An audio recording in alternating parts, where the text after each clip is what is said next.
அதாவது இந்த ரசிகன் பாதி வேலையை முடிச்சிருச்சுன்னு சொல்றாரு பொருட்டோ. அதுக்கப்புறம் பார்த்தா பொருட்டோ மேல சுத்திட்டு இருக்க ரசிகன் அப்படியே பொருட்டோட கையில இருந்து அப்படியே கோடோட கைக்கு போயிடும். பொருட்டோட கையை எவ்வளவு பிடிக்கிறானோ அந்த ரசிகன் இன்னும் கோடோட உடம்புல அப்படியே அதிகமா போயிட்டு இருக்கு. கோடு மனசுக்குள்ள இதுன்னு என் கையை சுத்திட்டு இருக்கு. இது என்னவா இருக்கும்? கோடும் பொருட்டோ கிட்ட இது என்ன இழப்பு பொருட்டோவோ நான் இது இன்னும் ஒரு வாட்டி மட்டும் தான் சொல்லுவேன். இதுதான் நான் கொடுக்குற உனக்கு கடைசி வார்னிங். டென்டெயில்ஸ் எங்க இருக்கோ அங்க கூட்டிட்டு போ. ஒருவேளை உன்னால முடியாதுன்னா நீ கண்டிப்பா செத்துருவேன். என்ன சிரிக்க வைக்காத பொருட்டோ, உன்னால முடிஞ்சதை பாரு அப்படின்னு கோடு பொருட்டோ அட்டாக் பண்ண வருவான். ஆனா கோடால பொருட்டோ அட்டாக் பண்ணவே முடியல. எத்தனை வாட்டி ட்ரை பண்ணாலும் கோடால பொருட்டோ அட்டாக் பண்ணவே முடியல. கோடு பொருட்டோவை பார்த்து அவனை பார்த்தா என்கிட்ட இருந்து டான்ஸ் பண்ற மாதிரி இல்ல. ஆனா அவன் என்கிட்ட இருந்து எப்படி தப்பிக்கிறான்? இது கெங்குச்சும் இல்ல, க்ளோன் கூட இல்ல. பொருட்டோ பண்றத பார்த்து கூட ஒரு செகண்ட் ஆடி போயிட்டான். அதுக்கப்புறம் பொருட்டோ ரசிகன் உசுகிக்கோவ கோடோட வயிற்றுல அடிப்பான். ரசிகன் உசுகிக்கோ அப்படின்னு பொருட்டோ கோட அடிக்கும் போது பொருட்டோ சுத்தி ஒரே ரசிகன் உசுகிக்கோ தான். அடிச்சதுல கோடு வலி தாங்க முடியாம கத்தி அப்படியே பறந்து போவான். ஆனாலும் எப்படியும் தட்டுத்தடு மாதிரி நாட்டாயிருவான். அவன் பொருட்டோவும் கூட சண்டை போறத பார்த்துட்டு என்ன அதுக்குள்ள முடிஞ்சிருச்சா? நான் நினைச்ச மாதிரி இது ஒரு சிம்பிளான டெக்னிக் தான். இதுக்கும் மத்த ரசிகனுக்கும் அப்படியே வித்தியாசம். டேமனோ தரையில ஏதோ அதிர்வு ஏற்படுதுல,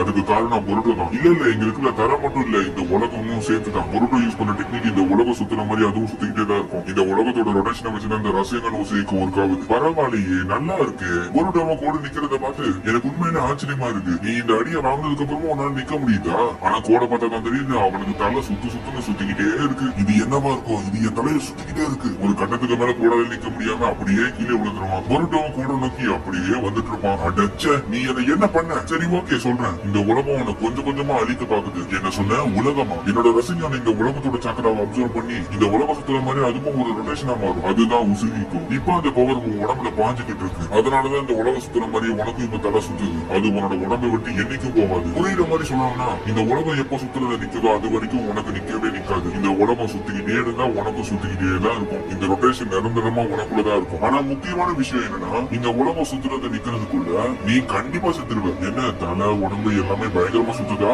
ஆனா என்னால இந்த உசுகிக்கோவை ரிலீஸ் பண்ண முடியும். ஆனா அதுக்கு நீ எனக்கு ஒண்ணு பண்ணணும். டென்டெயில்ஸ் எங்க இருக்கோ அங்க என்ன கூப்பிட்டு போகணும். ஒருவேளை முடியாதுன்னா நான் உன்னோட அமைதியான சவுக்காக வெயிட் பண்ணு. நீ ஒரு முட்டான்னு எனக்கு நல்லாவே தெரியும். அதனால எதை பண்ணலாம்னு பார்த்து முடிவு. அப்ப திடீர்னு கவாக்கி பொருளை அட்டாக் பண்றான். ரெண்டு பேரும் ஒருத்தர் கூட்டு பானுங்க.